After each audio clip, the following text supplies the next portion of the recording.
Nell'ultima seduta la giunta del governo regionale, presieduta dal governatore Renato Schifani, su indicazione dell'assessore regionale alla salute Daniela Faroni, ha disposto di prorogare per 5 mesi l'incarico al dirigente generale attuale Salvatore Iacolino, che come è noto è dirigente esterno alla regione, essendo lo stesso dipendente in aspettativa dell'ASP di Agrigento con all'attivo precedenti incarichi di direttore generale di aziende ed enti del servizio sanitario regionale. Il contratto attualmente in essere a Iacolino sarebbe dovuto scadere il 7 maggio, mentre a seguito della delibera adottata dalla Giunta di Governo andrà a scadere nel mese di ottobre. Nelle more potranno essere infatti gli atti propedeutici e l'atto di interpello interno per verificare quali altri dirigenti della Regione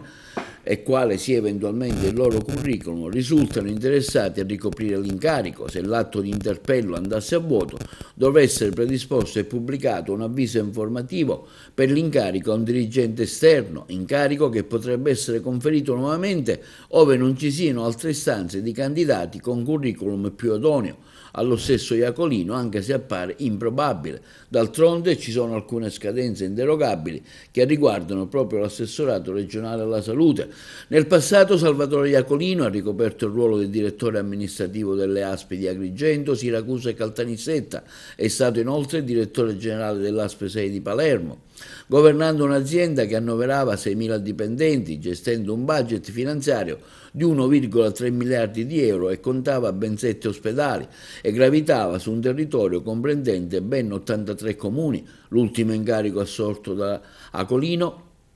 precedentemente a quello di dirigente generale del Dipartimento della Pianificazione Strategica, è stato quello di commissario straordinario dell'azienda ospedaliera universitaria del Policlinico Paolo Giaccone di Palermo, nel quale lavoravano circa 2.200 dipendenti ed erano allora funzionanti 465 posti letto.